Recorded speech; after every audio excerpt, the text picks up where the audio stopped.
Oh, hello. I'm Graviola Gibbon. I'm gonna be reading some of this book from the 1950s. It's a teaching manual, and it has mostly stories about sailing and pirates and different explorers from around the world. So yesterday we learned about Marco Polo, and it kind of we're gonna start with something that kind of leads off with Marco Polo. We're gonna go into the sea routes surrounding India. So so this chapter is called they're mostly just short stories. So this chapter is called the sea route to India, the caravan routes.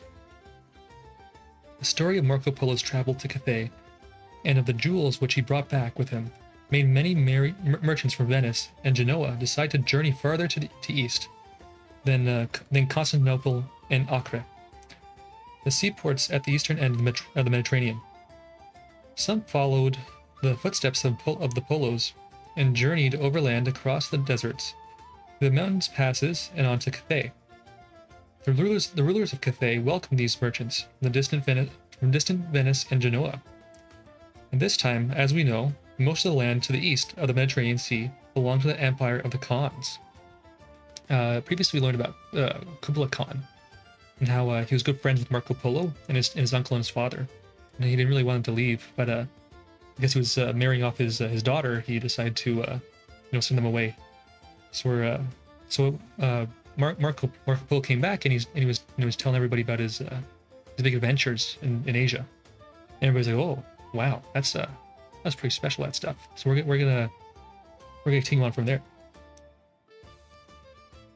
So at this time, as we know, most of the land the Mediterranean Sea belonged to the empire of the Khans, the routes over which the caravans traveled were protected by the Khan soldiers against attacks by the robbers.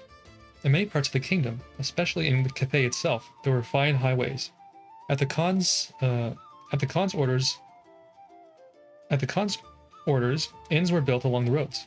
The inns were about 25 miles apart, which was considered to be the distance a traveler could journey in one day. At these inns, travelers found rest and food. If their horses were tired, they could hire fresh ones to use on the journey.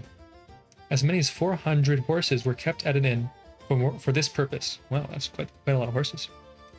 Must have been like a disposable thing, just kind of like a bike share or something. You just park your horses and get a new one. When merchants from Europe found that the journey could be safely made to the rich lands of the east, more and more of them used the routes. Few bands of robbers, over the page, dared to attack the caravans. They knew that if they were caught, they would be severely punished by the Khan soldiers. Merchants returned to Europe from Cathay with fine silks, sparkling jewels, and sweet-smelling spices. The money bags of the merchants of Venice and the Genoa grew heavier and heavier as they became wealthy from trading with the East. For 100 years after the famous journey of Marco Polo, the rich trade with the East flourished. Unfortunately, many of the emperors who followed Kublai Khan on the throne of Cathay were not as strong rulers as the great Khan had been. Some of them were men who thought only of pleasure. They did not care about defending distant parts of their land. They sent fewer and fewer Tartar soldiers to guard the caravans against attacks by robbers. Inns along the route were poorly kept. Few horses were provided for travelers to hire.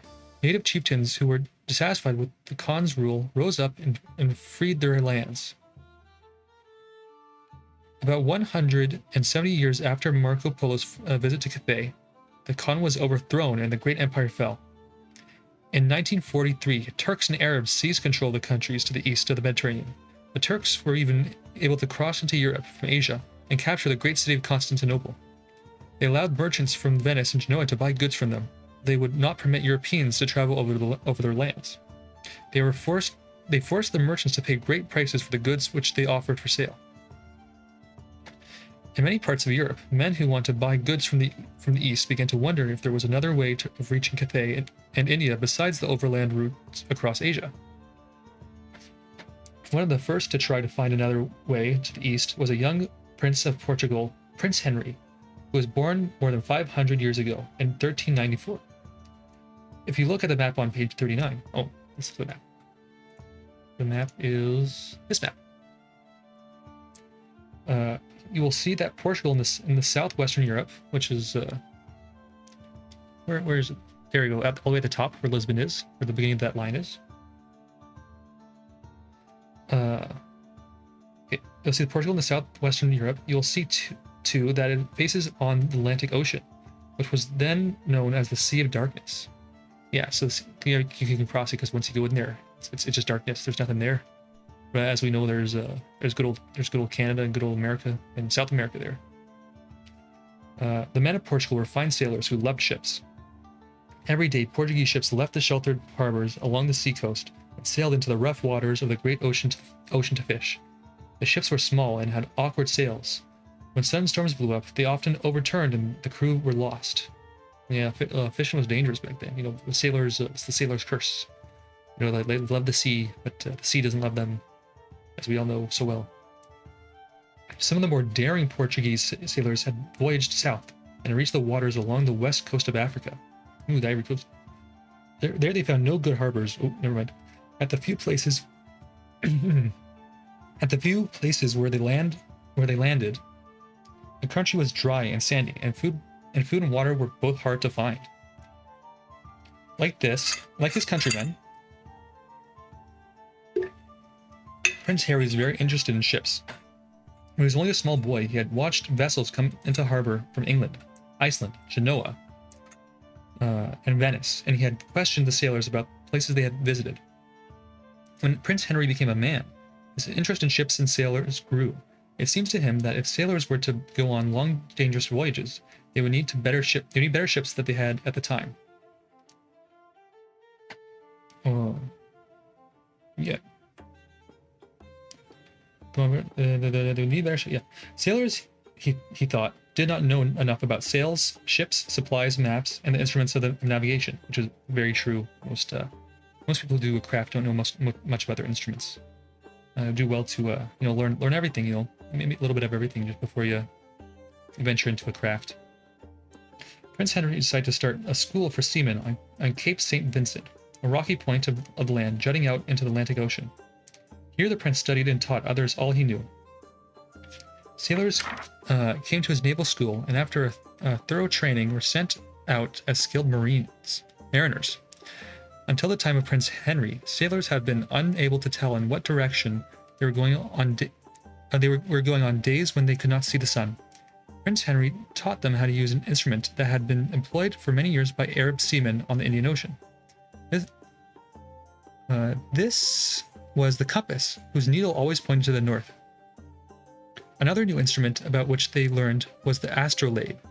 The sailors used the astrolabe to find how far north or south they were. With these instruments, they sailed out into the open sea without fear of getting lost. You'll find a picture of the astrolabe on page 37. Oh, okay. That is this guy. The little astrolabe is down the bottom there. They give to Prince Henry and to his marines. The needle of the compass shows at the top of the drawing always points to the north, and so sailors knew in what direction they were going. With the astrolabe shown at the bottom, seamen could measure the exact angle of the sun at noon, and in this way determine how far they were on the north or south of the equator. The caravel, with its new type of sails and rigging, was much easier to manage than earlier ships. Also, they also had a new fancy Portuguese ship. Each year, several ships were sent by Prince Henry down to the coast of Africa. When they returned, their captains reported about the coastline, the winds and the tides, and the people and the climate. All of these facts were written in logbooks, which the captains were instructed to keep. At each new place they visited, they built a tower to keep. They built a tower, which they acted as a landmark to ships passing along the coast. Like a lighthouse. Prince Henry felt sure that someday his sailors would return and report to him that they had found a sea route around Africa to India or Cathay.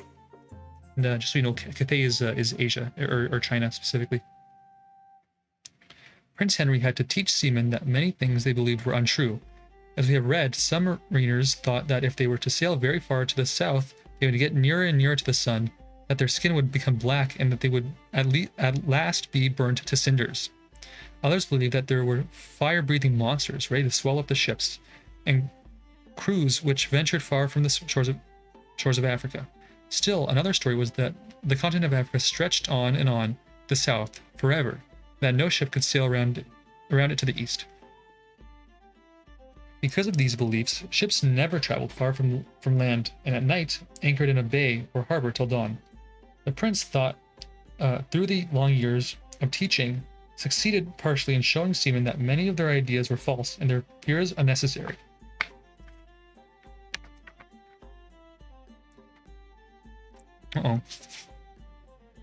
Here's an some did not believe him. Why does he choose to shut himself up in his tower and waste his time studying? They asked. Why does he send seamen along the African coast trying to find a route to India and China? This can never be done. Prince Henry's quite mad, even to think of these things. Paying no heed to the unbelievers, Prince Henry continued to study, to learn all he could and encourage others to carry out his plans. Most of the sailing ships of those days had one great awkward square sail. At Prince Henry's school, new kinds of sails were planned. These sails were made so that the ships could be navigated in any kind of wind, even if the wind was blowing from the wrong direction. Prince Henry's new type of ship, which had 3 masts, was called a caravel. There's a picture of a caravel on page 37. There we go. If you look in the middle there, there's a good old caravel. You can see its sails in the back there. How they could kind of swivel and stuff, and you could get good winds going around there. 2 Portuguese captains who sailed their caravels down the coast of Africa were by chance blown out to sea by a gale and lost sight of the coast. Next morning, when the storm had spent itself, they found to their surprise an island not far away to the west. They hastened to land. Because they were so overjoyed at escaping from death at sea, they named this island Porto Santo, which means Holy Port. When they returned to Portugal, they told Prince Henry of their discovery, and he sent out colonists to live on the island. Among other things, the colonists took with them a pair of rabbits, which were turned loose. Unfortunately, there were no enemies of rabbits on the island, and in less than 3 years there were so many rabbits that they ate up all the green things growing there, and the settlement had been given up. The settlers, however, did not return home. They observed to the west something that looked like a land. Sailing to it, they found a beautiful island with graceful palm trees waving in the breeze. Here they settled, and to it they gave the name Madeira. Madeira? So if we look at where's this? Did I not take a picture of this one? This is 39. I want to take a picture of it. Oh well, you should believe me that. Oh, there's Madeira's right there. It's right next. Look on the red line. It's right next to Lisbon. There's Madeira. Madeira, a word which means the island of woods. Madeira still belongs to Portugal. Madeira still belongs to Portugal today. I don't know if that's still true. I'd look that up actually.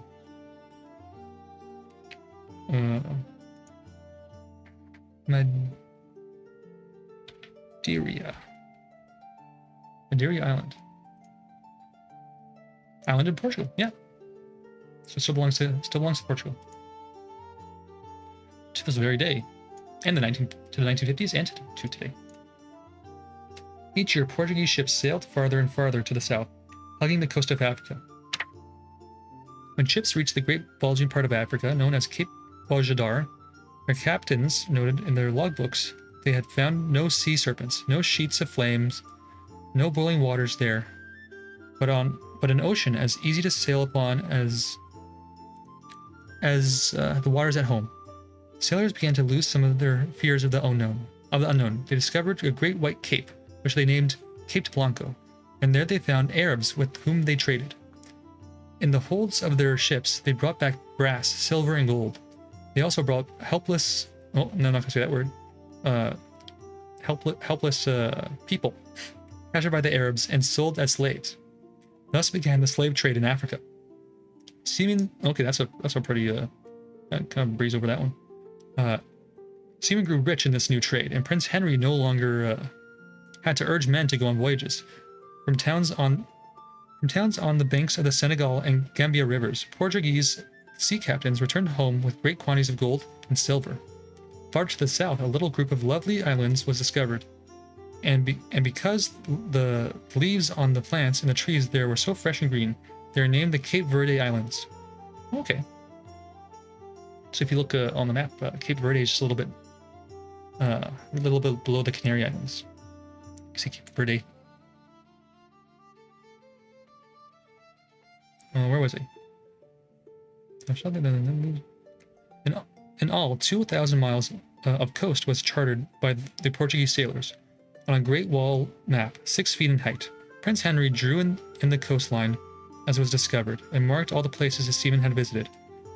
The prince himself never went on any of these long trips, but he inspired others to go. As years passed, his country's ships and seamen became famous, and before long were known as the best in all Europe. This is all due to the work of Prince Henry the Navigator. For 50 years, Prince Henry hoped that some captain might find a water passage around Africa to India. As the years went by, Prince Henry began to realize that Africa was a very large mass of land, that it must extend far to the south. Prince Henry died before the sea route to India was discovered. After his death, his work was continued by others, remembered their beloved prince to whom they owe so much. Each schoolboy in Portugal, even today, knows the story of Prince Henry, who did so much to make his people a race of seamen and traders. Yeah, good job, Prince Henry. Good job making everybody seamen. Thank you for the seamen, Harry. Thank you for the hairy seamen. The Portuguese hairy seamen. Thank you. Thank you very much. Now let's go to Bartholomew Diaz. Gonna take a quick swig of water.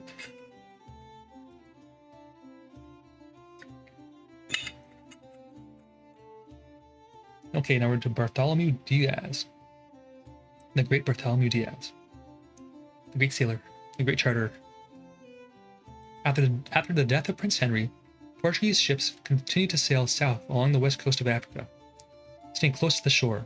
South of the dry sandy coast, which bordered upon the Sahara Desert, they found a well-watered coast, with tall trees and tropical jungles. When an explorer landed at a new part of the coast, he erected a cross there. On the cross he put his name and the date of his discovery. He also put there Prince Henry's motto, "Desire to do well," in the arms of Portugal, showing that he had taken this land in the name of the King of Portugal. 25 years after the death of Prince Henry, a Portuguese caravel reached the mouth of the great river of Africa, now known as the Congo. On the map on page 47. Okay, let's see what it looks like on 47. Oh, okay, yeah, 47. I think this is the one on 47, isn't it? I think this is the map on 47. This one, this one, this one. Yeah, I think this is 47. Yeah. Yeah. On the page 47, you will see this river, which is the longest river on the African continent. Which river was it? Great river of Africa known as the Congo. Oh yes, the Congo River. Look at that Congo River. Look at it go. Going up and down all over the place. That's a pretty big river. Thank God we have rivers and stuff and such.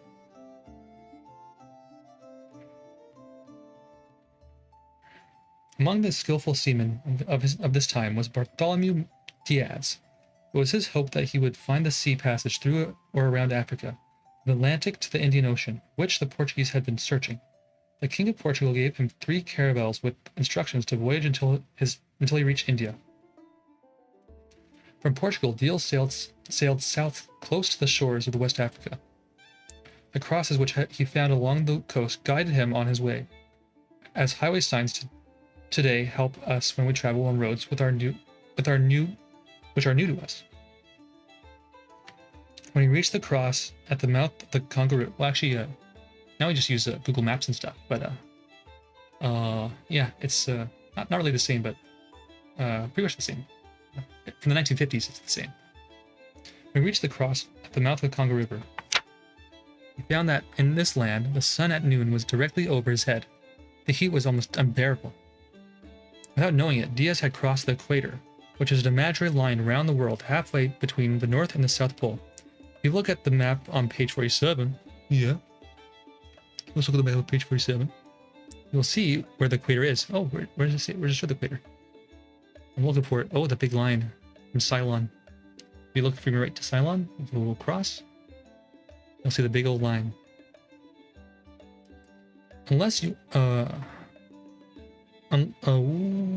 unless you are on top of the mountains or on a high plateau, the climate at the equator is usually very, very hot. Yes, very hot. As Diaz and his men sailed farther south, they noticed that at noon the sun was north of them.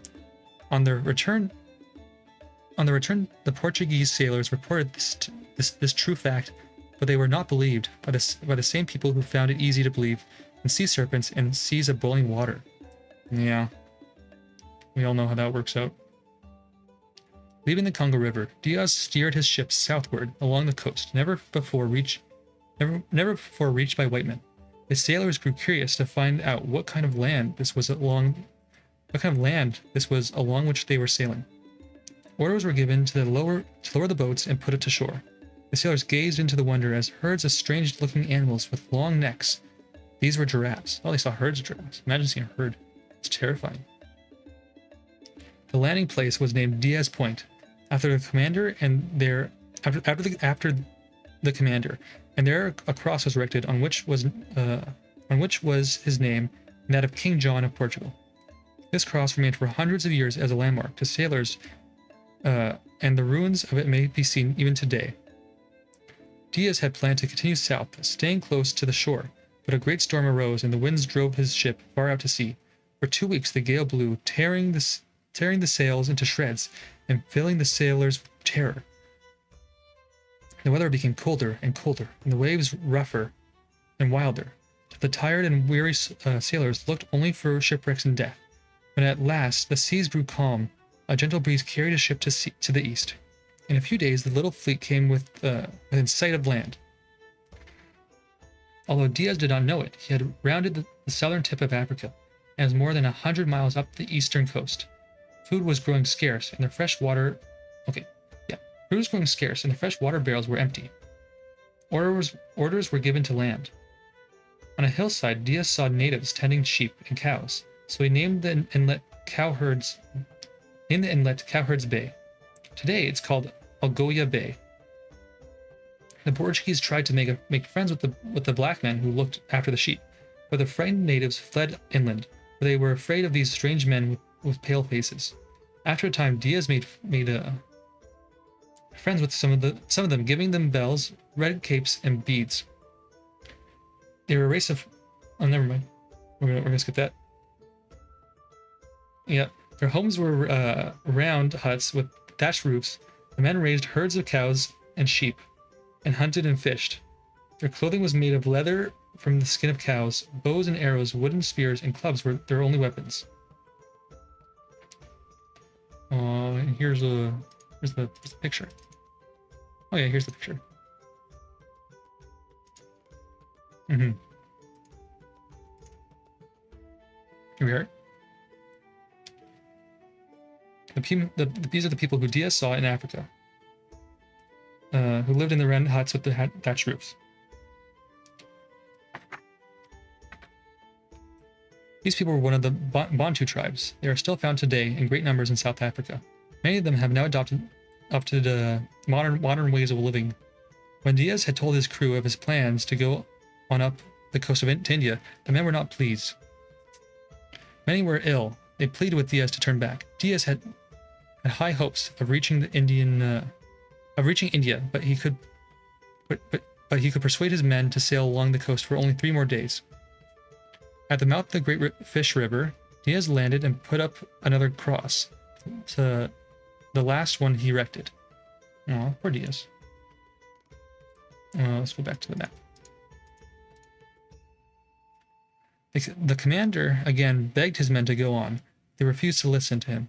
Diaz gazed out across the sea towards where he felt sure that India was. Then, with a heavy heart, he turned his ship back on their homeward journey. On the way back, Diaz sighted a great headland. Because a storm was raging as he passed this towering mass of rock, he named it the Cape of Storms. Beyond this cape, the land turned sharply to the north. Diaz knew now that he had passed the southern tip of Africa, the place that Prince Henry's sailors had tried to find for over 40 years. When Diaz reported to King John of Portugal on his voyage, the king was overjoyed with the news that Diaz brought. But, said he, let us not call the southern tip of this land the Cape of Storms, for if we do, men will be afraid to pass it.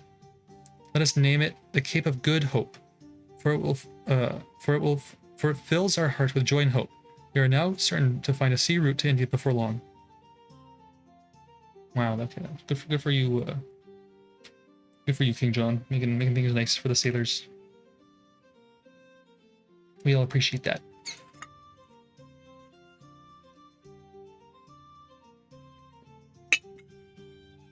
Yeah, let's change the stream location to the just chatting thing. Some people feel more welcome. Maybe that'll work.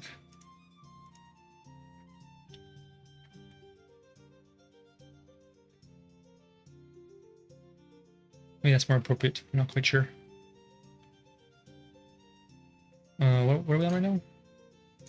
We're on co-working and studying. We're not really co-working. We're more just discussing. So yeah. Well, let's take a little break and we'll come back later. Maybe we'll change the stream title. Okay. Well, 30 minutes. See you about 30 minutes. Okie doke.